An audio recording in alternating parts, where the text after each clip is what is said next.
ဒီသတင်းကိုကြားပြီးတဲ့အခါမှာစင်ကာပူမှာရှိတဲ့လူတွေကတော်လေးထိတ်လန့်သွားတယ်။နောက်ပြီးတော့ဒီကာယကံရှင်သားဖတွေကိုလည်းဂိမ်းလာတက်ပြီးတော့နောက်ထပ်ဒီလိုဖြစ်ရမျိုးထပ်မဖြစ်အောင်အချင်းချင်းပို့ပြီးတော့ပြုစုဆောင်ရှောက်ပြီးတော့ awareness ဖြစ်တဲ့အနေအထားမျိုးတွေပါဖြစ်ခဲ့ပါတယ်။ဟုတ်ပြီ။ဆိုတော့ဒီဗီဒီယိုမှာကျွန်တော်ဒီဖြစ်ကိုကျွန်တော်ပြပြပါမယ်။2015ခုနှစ်ဒီနှောင်းပိုင်းမှာဒီစင်ကာပူစင်ကျန်းဘက်မှာရှိရဲ့ဒီတိုက်ခန်းတစ်ခုမှာအဖွားကသူတယောက်တည်းနေရပေါ့နော်။အဲ့တော့အဲ့ဒီအချိန်မှာသူဒီမနက်အစောပိုင်းမှာသူတော့သူဖုန်းဆက်ကောသူ့ရဲ့ဒီအပေါ်တက်ကနေပြီးတော့မျက်နှာချက်ကနေပြီးတော့ဒီအနီရောင်ရည်တွေဒီဆင့်ကြလာရပေါ့နော်စီးကြလာပြီးတော့အဲ့ဒီရည်တွေကနည်းနည်းနန်နေဆိုပြီးပြောလိုက်ပြီးတော့သူသားကသွားလိုက်အချိန်မှာဒီမျက်နှာချက်ကနေတော့အရည်တွေကဒီလိုစီးကြလာတာစီးကြတော့တစ်စက်စက်နဲ့ကြားတဲ့အချိန်မှာသူကဒီတီရှူးနဲ့တုပ်ပြီးအနမ်းခံကြည့်တော့အနမ်းအနေနဲ့နန်နေဒါပေမဲ့သူ့စိတ်ထဲမှာအရင် serious မထားဘဲနဲ့သူတေချာတက်ရှင်းပြန်လုပ်ပြီးတော့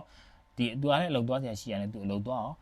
လောက်သွားပြီးတော့ဒါပေမဲ့နေပိုင်းကြောက်တော့သူ့အမေကထပ်ပြီးဖုန်းဆက်လာတော့ဒီအနမ်းကဒီနီပုတ်ပုတ်ရောင်နေနဲ့ပြင့်အနမ်းပို့ပြီးတော့ကြာလေအနမ်းပို့ပြင်းလာလေပေါ့နော်အဲ့လိုဖြစ်တယ်အဲ့လိုကြားတဲ့အချိန်မှာ तू ကနည်းနည်းသူခုသူစဉ်းစားမိပြီးတော့ तू နည်းနည်းလန့်သွားအချိန်မှာ तू ရဲကို तू ဖုန်းဆက်ပြီးကြောင်းကြားရဲကိုဖုန်းဆက်ပြီးကြောင်းကြားနောက်ရဲတွေကလည်းဒီနေရာရောက်သွားပြီးတဲ့အခါမှာစစ်ဆေးလုပ်ပြီးတော့ဒီတိုက်ကအပေါ်တက်ကိုသွားတဲ့အခါမှာဒီအဲ့အပေါ်တက်မှာရှိတဲ့တကားကလုံးဝပိတ်ထားတယ်အထက်ကိုသူတို့လှမ်းခေါ်တော့လဲဘယ်သူမှအတန်မပေးဘူးအတန်မပြူအဲ့ဒါနဲ့သူတို့ကဒီခန်းတကားကိုဖျက်ပြီးဝင်တဲ့အခါမှာကျွန်တော်တို့ဒီလိုတကားဝမှာပဲလူတယောက်ကတေပြီးတော့ပုတ်ပွားနေပြီပုတ်ပွားပြီးတော့ဒီကနေတော့အရည်တွေထွက်နေတယ်အဲ့နဲ့ဟုတ်ပြီသူတို့ဒီတကားဖျက်ပြီးထပ်ပြီးဝင်တဲ့အချိန်မှာဒီအိမ်မှာကကြတော့ဒီမစတာရွန်ထဲမှာနောက်ထပ်အလောင်းတစ်ခုထပ်တွေ့တယ်မွေးရပေါ်မှာအဲ့ဒီအလောင်းကကျတော့လုံးဝကိုအယိုးကျနေပြီအမှလူကြီးကလုံးဝကို short ဖြစ်ပြီးတော့တော်များလည်းဒီသတင်းဟာလုံးဝစင်ကူမှာလုံးဝပြန့်နှံ့သွားတယ်ပေါ့နော်အဲ့တော့ဒီရဲတွေကလည်း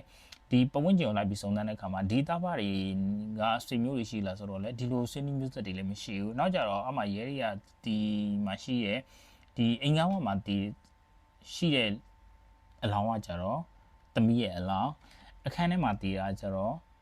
့ဒီသူ့ရဲ့အဖေအမှစင်ကူရဲတပွဲကနေပြီးတော့ဒီသူ့ရဲ့တပုံ online ပေါ်တင်ပြီးတော့သူတို့နဲ့တည်ရလူရှိလားဆိုပြီးတော့မေးတဲ့အခါမှာသူ့ရဲ့ကြောင်သားဟောင်းတယောက်ကတငယ်ချင်းဟောင်းတယောက်လို့ပြောအောင်ပါပေါ့နော်သူကပြန်ပြီးဆက်သွယ်တယ်အမှဆက်သွယ်ချိန်မှာသူပြပြကြတော့ဒီသူတို့မိသားစုကတရုတ်ကနေပြီးတော့စင်ကူကိုပြောင်းလာလို့ပြောတယ်ပြီးတော့ဒီသူကစင်ကူ NUS ကနေပြီးတော့ပွဲရတယ်အဲ့ရပြီးတော့ဒီပြင်းသက်မှာပါထပ်ပြီးကြောင်းတက်တယ်ကြောင်းတက်ပြီးတော့အဲ့ရနေပြီးတော့ဒေါက်တာပွဲအထိပါရရလို့ပြောတယ်ကျွန်တော်ဒီကြတော့ကျွန်တော်လည်းမပြောတတ်ဘူးဆိုတော့ဒီစုံသွားတယ်ဒီအမျိုးသမီးကကြတော့လုံးဝဘွဲရပညာတတ်ကွာအဲ့တော့ဘာလို့သူဒီလောက်ဘွဲရရဲ့လူကနေပြီးတော့နောက်စေယောဂါရသွားလဲဆိုတော့2019လောက်မှာသူ့အမေကဆုံးသွားတယ်အဲ့ဒီနောက်ဆက်တွဲဖြစ်တဲ့ကြောင့်သူကစေယောဂါပုံစံမျိုးဖြစ်ပြီးတော့အပြင်လည်းမထွက်တော့ဘဲနဲ့သူ့အဖေပေါ်မှာလုံးဝကိုမိခိုးထားတယ်သူ့အဖေကလည်းဒီသတင်းတွေမှာရေးထားတာတော့ဒီနှလုံးရောဂါရှိရလို့ရေးထားတယ်အဲ့တော့သူ့ဖေကနေတိုင်းဒီစားစရာတောက်စရာတွေဝယ်ပြီးတယ်သူ့ဖေဝယ်ပြီးတဲ့စားစရာတောက်စရာတွေကိုသူကပြန်ပြီးတော့စားရပါတော့အဲ့တော့သူကိုယ်တိုင်အပြင်ထွက်ပြီးတော့လို့စားတာတောက်တာမျိုးမရှိဘူးဒီလိုအနေထားမျိုးဆိုတော့သူ့ရဲ့ဖြစ်တည်မှုအားလုံးကသူ့ဖေပေါ်မှာမူတည်တယ်အဲ့တော့တနေ့ကျတော့သူ့ဖေကအိမ်ထဲမှာပဲရုတ်တရက်ဆုံးသွားတဲ့အခါမှာသူ့မှာအပြင်ထွက်ဖို့သူအင်အားမရှိဘူး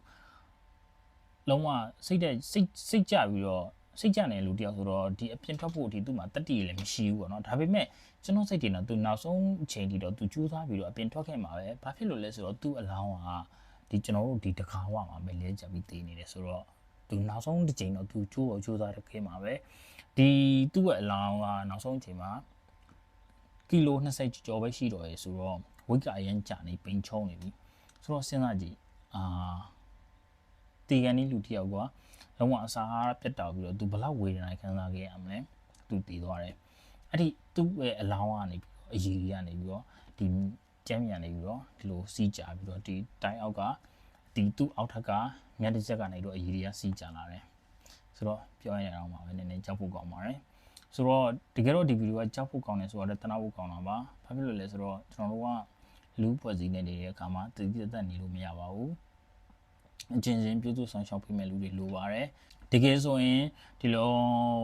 ကိုမှဒီလိုအခြေအနေတစ်ခုဖြစ်တယ်ဆိုရင်ဒီ community center ရင်းနဲ့ဆက်သွယ်ထားလိုက်မယ်ဒီဒေသခံလူမှုဖွဲ့စည်းနဲ့ဆက်သွယ်ထားမယ်ဆိုရင်တော့ဒီလောက်ထိဖြစ်ဆိုဖြစ်လိမ့်မယ်လို့ကျွန်တော်မထင်ဘူးပေါ့နော်အဲ့တော့တယောက်တည်းနေတဲ့လူတွေလည်းတတိထားတင်ပါတယ်အဓိကအဖြစ်ဒီတယောက်တည်းနေတဲ့လူတွေလူပြိုကြီးတွေဆိုတော့ဒီဗီဒီယိုမှာကအနှစ်ချုပ်အနေနဲ့ဆိုရင်တယောက်တည်းနေတဲ့လူတွေလုံးဝတတိထားတင်ပါတယ်နောက်ပြီးတော့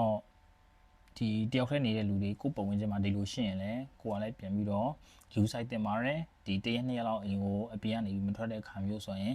ဒီပုံဝင်ချင်းအနေထားကြည့်ပြီးတော့သူရှိလားမရှိဘူးလားဆိုပြီးတော့ကိုဘက်ကလည်းပြန်ပြီးတော့ပြုစုဆောင်ရှောက်တဲ့တောင်းရှိရလို့ကျွန်တော်ကယူဆပါတယ်ဆိုတော့ကျွန်တော်ဗီဒီယိုတက်လောက်ပါပဲဒီဖြစ်ပျက်ကိုဒီကျွန်တော်မနေ့ကသတင်းမှာတွေ့လိုက်တဲ့အခါမှာကျတော့သူတို့ကဒီ police case ကနေပြီးတော့ဒီ unsolved problem ဆိုပြီးတော့သူတို့ကအရေးအမှုရုပ်သိမ်းလိုက်တယ်လို့ပြောလိုက်ပါတယ်။ဘာဖြစ်လို့လဲဆိုတော့ဒီအမှုကသူတို့ကသူတို့ယောဂကြောင့်တည်သွားတယ်ဆိုတော့အပြင်ပြောကလည်းမရှိဘူးအဲ့တော့ patient လို့မရတဲ့ပြဿနာဆိုပြီးတော့ရေးကနေပြီးတော့ဒီအမှုကိုပေးသိမ်းလိုက်တယ်ပေါ့နော်ဆိုတော့ကျွန်တော်ကမနေ့ကဒီသတင်းတွေ့လို့ကျွန်တော်ဒီဗီဒီယိုလောက်ရတာပါဆိုတော့ကြည့်ရှုများအောင်ကျေးဇူးတင်ပါတယ်ဟိုတချို့စိတ်ဝင်စားလောက်မသတင်းနေဆိုရင်လည်းကျွန်တော်ကပြန်ပြီးတင်ပြပါမယ်